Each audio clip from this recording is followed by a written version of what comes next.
Pro TV itu memang selalu menghindari yang namanya fitnah dan hoax. Nah, salah satunya adalah dengan cara kita harus langsung datang ke tempat dan orangnya gitu. Yang paling penting sebenarnya saya ingin memperlihatkan ke publik terkait pemikiran dari Syekh Panji Gumilang yang dianggap kontroversi itu.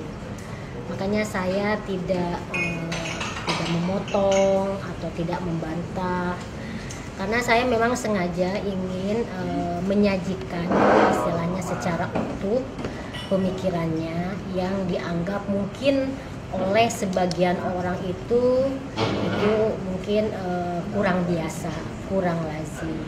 Tapi dengan kita memberi kesempatan beliau untuk menyampaikan pemikirannya, kita berharap masyarakat itu bisa menyimak tanpa sepotong-sepotong pemikirannya dan kemudian memahami, apalagi beliau ini kan mempunyai sebuah lembaga atau ma'had ya, Al-Zaitun, yang dia itu bertanggung jawab terhadap ma'hadnya dan dia implementasikan semua pemikirannya itu ke ma'hadnya ini. Jadi dia itu bukan hanya sekedar gagasan, tapi juga dia berusaha untuk mewujudkannya, mendidik santri-santrinya, murid-muridnya untuk menjadi penerus dan generasi muda, generasi penerus bangsa yang menurut beliau kan memang harus dibebaskan pemikirannya, diberikan kemerdekaan bagaimana dia berpikir, berpendapat, dan itu ya sangat bagus ya, nasionalisme, patriotisme ditumbuhkan.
Ayo kita dengarkan. Iya. Nah, perkembangan terakhir itu kan Prof. Mahfud sudah memberikan pernyataan. Jadi mungkin nanti obrolan kita itu dari situ dulu. Boleh, dari mana saja. Di Labuan Bayi boleh. Iya. Terus yang kedua tuh nanti kita mengalir aja sih. Jadi saya tuh juga pengen banyak banget kan isu-isu yang harus diklarifikasi. Ya, tapi di luar yang sudah disampaikan di Candy ya, mungkin yaitu kan masih banyak yang melihat, yang belum bisa melihat sisi ya itu kehidupan Syekh yang mungkin orang tuh lebih mengikutinya itu yang kontroversinya misalnya dibandingkan sisi kehidupan yang orang tuh nggak tahu gitu. Kan misalnya dari Menes, di Menes itu ngapain, terus tiba-tiba ke Jakarta, terus tiba-tiba bisa bangun ma'had ini. Ya nggak apa-apa. Dari Menes itu bukan ke Jakarta. Nah itu kan kita nggak tahu ya, gitu kan. Kalau saya baca kan begitu rentetannya itu. Gitu. Kesini ini destinasi akhir. Destinasi akhir, tujuan. Iya. Terus apa yang mau didiskusikan ini? Banyak makanya. Oh banyak, dimulai saja. Ayo. Mulai. Kopi. Oh kopi, Masya Allah lupa yang ditunggu.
Tapi programnya kita buatkan pipanya bisa sampai kelas 20, artinya pada usia 6 tahun sampai 25 tahun. Nah, untuk apa sampai 25 tahun? Begini, karena pada 25 tahun kita sudah menganggap seseorang manusia itu sudah mukallaf. Artinya dia sudah bisa bermasyarakat. Sebelum pembelajaran dimulai, kita buka tanggal 27 oleh Menteri Kehutanan baru tanggal 27 Agustus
Terima kasih banyak. Salam buat keluarga.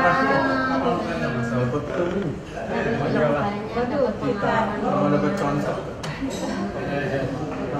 Sambutan lagi sholat Jumat. Abang Pertama kali sholat Jumat gue nggak sambutan di sini. Enak banget ya. Alhamdulillah. Jadi kan gini, ganti. Selama apapun pikirnya enak ya. Ini abis apa ada. Saya ngomong lagi, cek aja dong.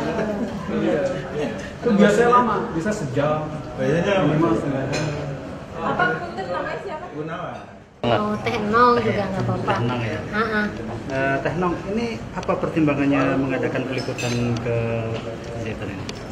Iya, jadi karena kan memang sekarang kasusnya lagi rame, kontroversi di masyarakat. Nah, saya itu ingin langsung datang untuk mengecek langsung dari sumbernya, apakah benar yang yang menjadi kontroversi di masyarakat itu. Karena kalau kita nggak langsung datang, melihat, bertemu, ngobrol, dengan santrinya juga, lihat infrastrukturnya semuanya, kan itu kan cuma istilahnya ngebayangin aja dan cuma menerka-nerka, cuma mengiyakan karena kita kan nggak lihat langsung. Jadi kalau di Cokro TV itu memang selalu menghindari yang namanya fitnah dan hoax. Nah, salah satunya adalah dengan cara kita harus langsung datang ke tempat dan orangnya gitu. Tadi wawancara dengan Syekh hampir 2 jam. Apa yang bisa Teh Nong gambarkan dari hasil wawancara dengan Syekh tadi? Ada banyak hal ya. Yang paling penting sebenarnya saya ingin memperlihatkan ke publik terkait pemikiran dari Syekh Panji Gumilang yang dianggap kontroversi itu. Makanya saya tidak memotong atau tidak membantah, karena saya memang sengaja ingin menyajikan istilahnya secara utuh pemikirannya yang dianggap mungkin oleh sebagian orang itu mungkin kurang biasa, kurang lazim. Tapi dengan kita memberi kesempatan beliau untuk menyampaikan pemikirannya, kita berharap masyarakat itu bisa menyimak tanpa sepotong-sepotong pemikirannya dan kemudian memahami, apalagi beliau ini kan mempunyai sebuah lembaga atau ma'had ya, Al-Zaitun, yang dia itu bertanggung jawab terhadap ma'hadnya dan dia implementasikan semua pemikirannya itu ke ma'hadnya ini. Jadi dia itu bukan hanya sekedar gagasan, tapi juga dia berusaha untuk mewujudkannya, mendidik santri-santrinya, murid-muridnya untuk menjadi penerus dan generasi muda, generasi penerus bangsa yang menurut beliau kan memang harus dibebaskan pemikirannya, diberikan kemerdekaan bagaimana dia berpikir, berpendapat, dan itu ya sangat bagus ya, nasionalisme, patriotisme ditumbuhkan. Jadi isu-isu misalnya soal negara Islam Indonesia atau apalah namanya ya, saya sih terlalu nggak fair atau terlalu melihatnya itu kayaknya kurang pas dan saya ngelihat jadinya kasihan kalau kondisinya terus menerus seperti ini untuk masa depan anak-anaknya di sini, anak-anak muridnya yang di sini gitu. Dan juga saya ngelihat kan beliau juga cerita tentang awal-awal bagaimana beliau ngebangun ma'had ini kan begitu luar biasa ya. Artinya bukan dari yang seperti isu-isu di luar, ada inilah ada itu, tapi ternyata memang dari nol gitu kan. Dan itu juga jadi pelajaran buat kita semua untuk ya apapun memang nggak bisa dilakukan secara kayak ujuk-ujuk jadi.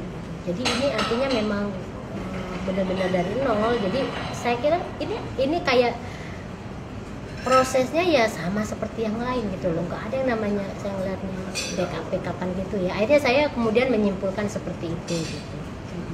Ada isu ini ada rencana pengambil alihan Al-Zaitun yang dilakukan oleh sebuah lembaga tertentu. Sebagai seorang jurnalis mendengar isu itu bagaimana? Iya, kalau kita ngelihat, kebetulan kan saya udah kesini ya. Menurut saya tidak segampang itu untuk mengambil alih sebuah lembaga.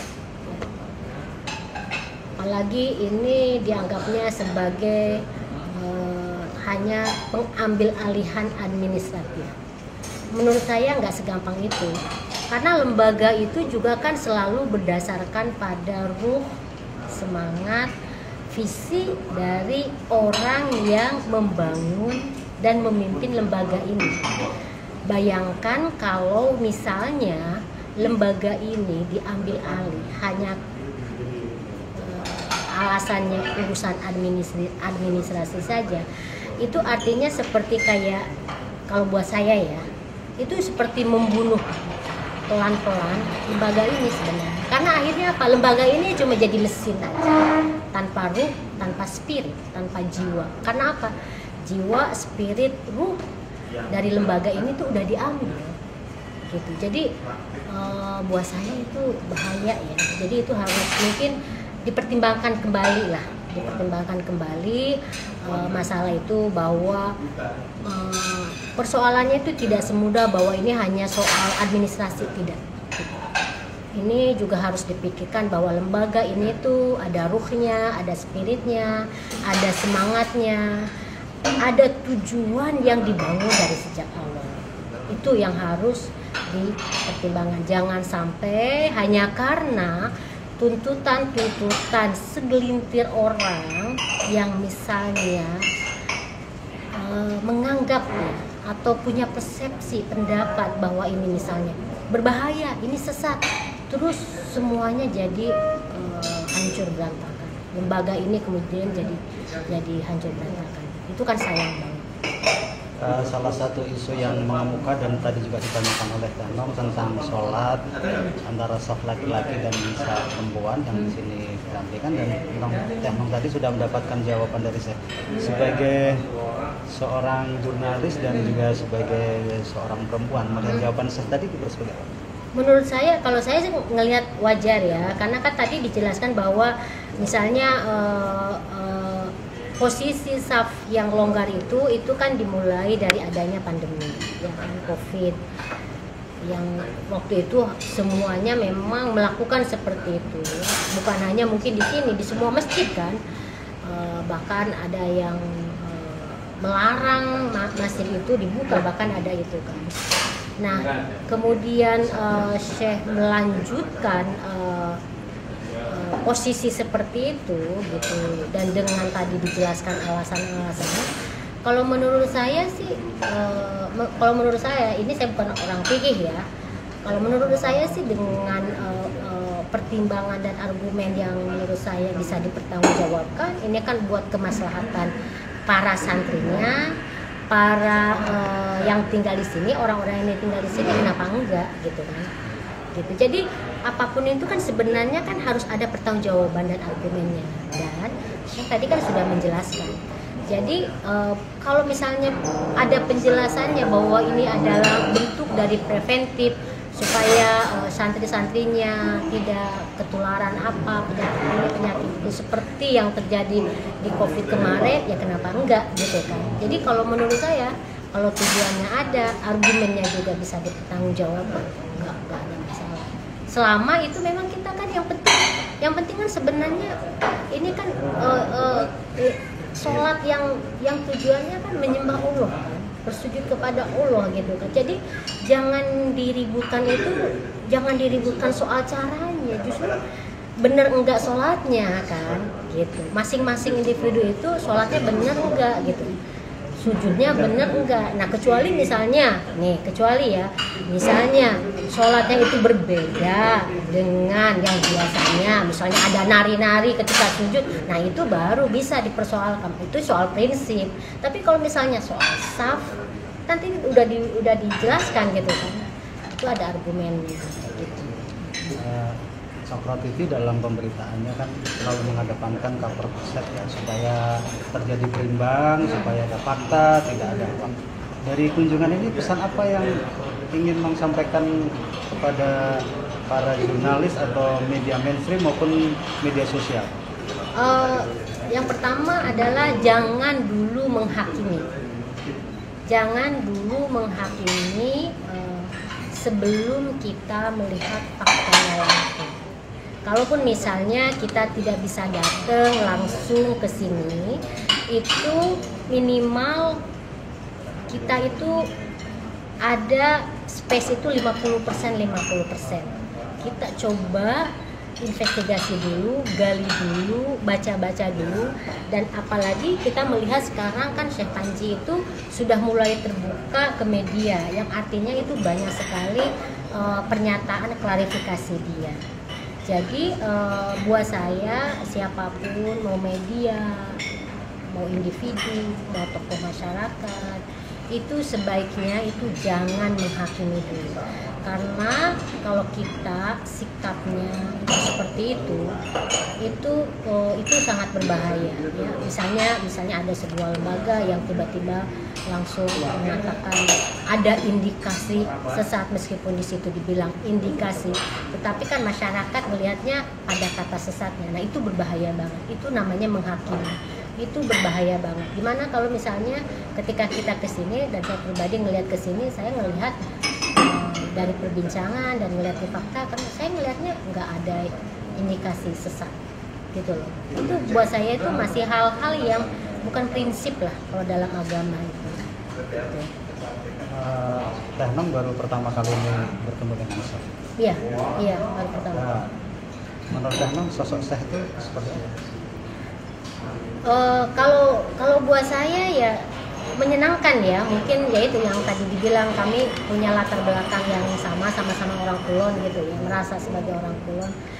Jadi secara chemistry itu ya nyambung aja gitu. Dan saya kira mungkin kalau ngelihat dari saya membaca kan yang datang ke sini kan bukan hanya saya aja kan, banyak sebelumnya orang-orang gitu.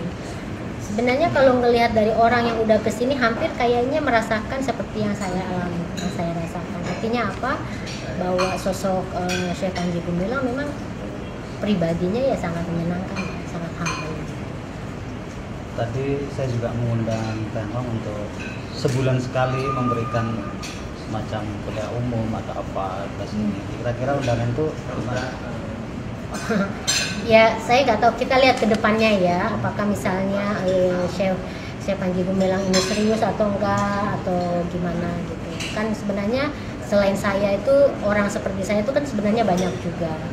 Jadi kalau saya sih pengennya, tadi saya juga udah sampaikan ke Mbak Anis, sebenarnya banyak dari teman-teman yang bisa diajak ke sini, yang menurut saya pemikirannya itu sama gitu, pemikirannya itu nyambung gitu. Nah, harus ada kayak semacam jejaring juga ya, kerjasama, atau mungkin bukan kerjasama terlalu formal, tapi kayak jejaring pemikiran lah, gagasan yang bisa kita lakukan mungkin dalam bentuk silaturahmi, atau yang tadi dibilang oleh Syekh Panji kuliah umum atau apa gitu, itu bisa. Jadi kalau saya sih melihat tawaran dari Syekh Panji Gumilang itu, justru saya pengen memperluas, melebarkan usulan dari Syekh Panji tadi itu dengan teman-teman yang lain gitu. Kalau saya lihat Sokro TV ini baru 5 tahun ya, 2018, tapi subscribernya sudah 2,2 juta.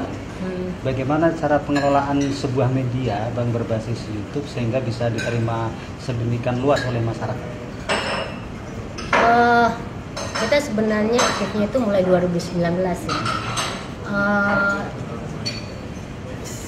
Sama mungkin seperti yang diterapkan oleh Syekh Panji Gumilang, yang bagaimana pengalaman saya merawat dan menjaga Cokro TV itu adalah memberikan kebebasan kepada semua hostnya.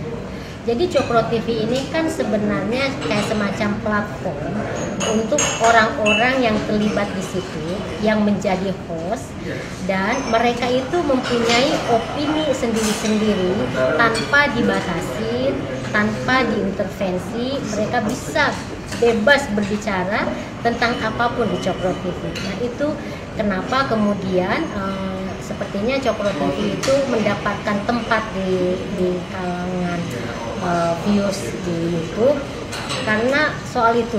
Jadi kebetulan kita isunya itu kan lebih banyak hot issues gitu. Jadi ada politik, ekonomi, sosial gitu. Nah, semua orang yang terlibat di Cokro TV itu diberikan kebebasan untuk beropini memberikan pendapatnya secara bebas di Cokro TV. Itu ininya kuncinya sebenarnya. Ini terakhir, kalau diminta 3 kata untuk menggambarkan Az-Zaitun, apa itu? Lengkap, ya, cerdas, sama bebas ya. Assalamualaikum, merdeka.